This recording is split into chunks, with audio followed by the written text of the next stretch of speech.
এইভাবে তৈরি করে নিন বাঁকুড়ার বিখ্যাত মেচা সন্দেশ। খেতেও ভীষণ ভালো লাগে। নিজের হাতে মাত্র 2-1টা উপকরণ দিয়েই বাড়িতেই বানিয়ে নিতে পারবেন। নমস্কার বন্ধুরা, নতুন একটা পর্ব দেখার জন্য আপনাদের সকলকে স্বাগত জানাই। আজকে তৈরি করে দেখাবো মেচা সন্দেশ। মাত্র 2-3টে উপকরণ দিয়ে তৈরি করে নিতে পারবেন। খেতেও ভীষণ ভালো লাগে, বানানো কিন্তু একদমই সহজ।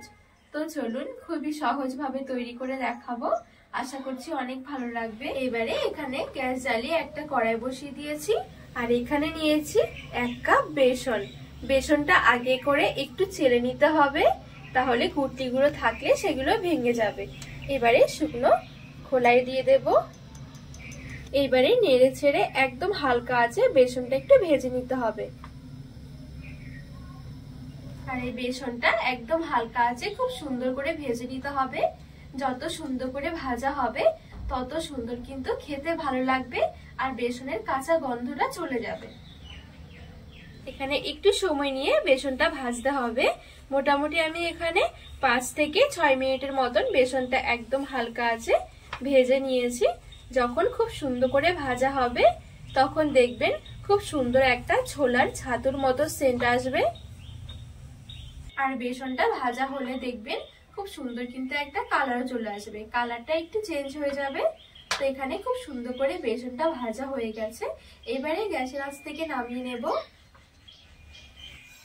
একটা থালার মধ্যে নিয়ে নেব।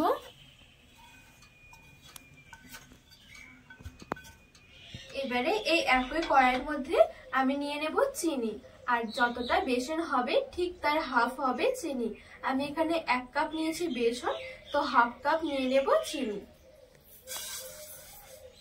আর হাফ কাপ দিয়ে দিচ্ছি জল। এবারে দিয়ে দিচ্ছি এলাচ গুঁড়ো 1/2 টেবিল চামচের মতন। নেড়ে ছেড়ে চিনিটা গলিয়ে নেব।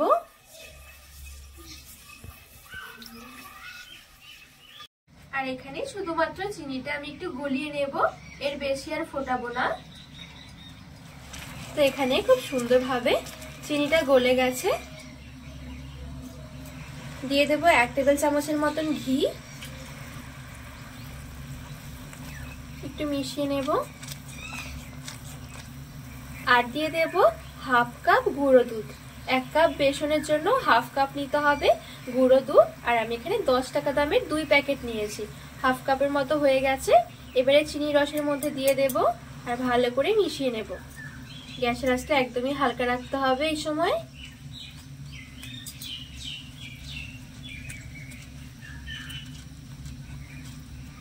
খুব ভালো করে আমি গুঁড়ো দুধটা দিয়ে মিশিয়ে নিয়েছি।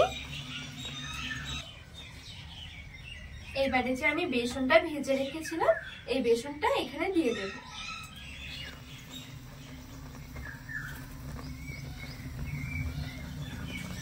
ভালো করে মিশিয়ে নেব।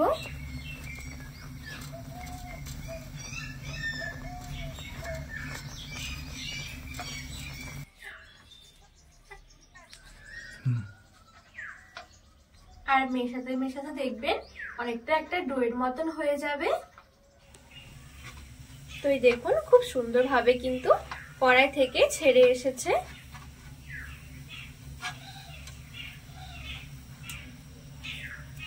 তো এখন খুব সুন্দরভাবে এটা রেডি হয়ে গেছে। কয়েক মিনিটের মধ্যে হয়ে যাবে, একদমই সময় লাগবে না। এবারে নামিয়ে নেব। এবারে নামিয়ে একটু ঠান্ডা করে নিতে হবে।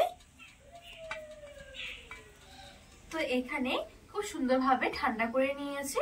এবারে এখান থেকে ছোট ছোট করে নিয়ে আমি এই সন্দেশটা বলের মতন করে নেব। তো এই দেখুন ঠিক এইভাবে করে ছোট ছোট করে বলের মতন করে নিয়েছি।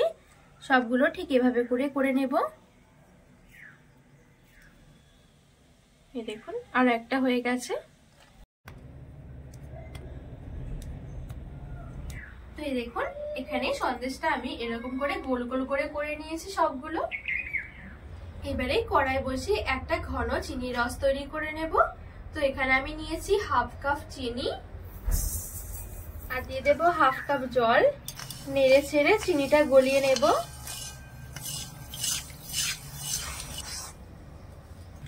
আর এদিকে আমি এখানে একটা নিয়েছি প্লাস্টিকের, এই দেখুন এই থালাগুলো। এই থালার পরিবর্তে কিন্তু কলা পাতা দিয়েও করতে পারেন। এবারে একটু ভালো করে ঘি মেখে নেব।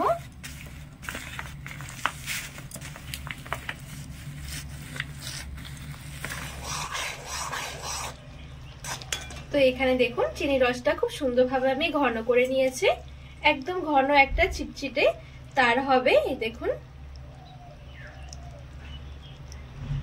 ঠিক এরকম করে নিতে হবে চিনির রসটা।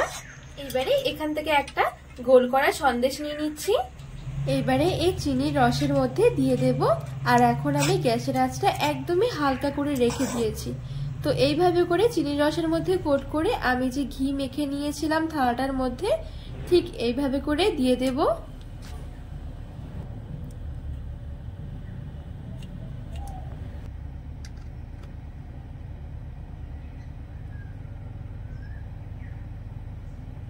ঠিক এইভাবে করে সন্দেশটা নিয়ে চিনির রসের মধ্যে একটু কোট করে আমি থালার মধ্যে নিয়ে নেব।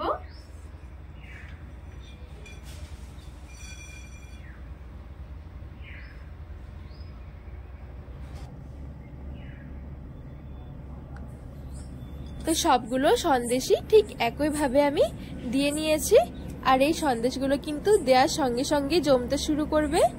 কিছুক্ষণের মধ্যেই দেখুন খুব সুন্দরভাবে জমে গেছে আর কত সুন্দরভাবে উঠেও আসছে। তো এটা কিন্তু অবশ্যই এরকম একটা পেপারের থালার মধ্যে বা কলা পাতায় নিতে হবে, তাহলে এরকম খুব সহজে কিন্তু উঠে আসবে। পুরো দোকানের মতন মেচা সন্দেশ রেডি হয়ে গেছে। এই সন্দেশগুলো বানিয়ে কিন্তু আপনারা রেখেও খেতে পারবেন অনেকদিন পর্যন্ত। দেখুন কতটা সুন্দর হয়েছে, খেতেও ভীষণ ভালো লাগে। এইবারে একটা প্লেটের মধ্যে আমি তুলে নিচ্ছি। আর এই সন্দেশগুলো কিন্তু খেতেও ভীষণ ভালো লাগে, একদমই অল্প সময়ের মধ্যে ঝটপট তৈরি করা হয়ে যায়, মুখে দিলেই মিলিয়ে যাবে, এতটা ভালো লাগে। এই দেখুন কতটা সুন্দর হয়েছে। তো বন্ধুরা আজকে এই মেচা সন্দেশের রেসিপি আপনাদের কেমন লেগেছে অবশ্যই কিন্তু কমেন্ট করে জানাবেন। আর রেসিপি ভালো লাগলে চ্যানেলটিকে সাবস্ক্রাইব করে পাশে থাকা অনুরোধ রইল।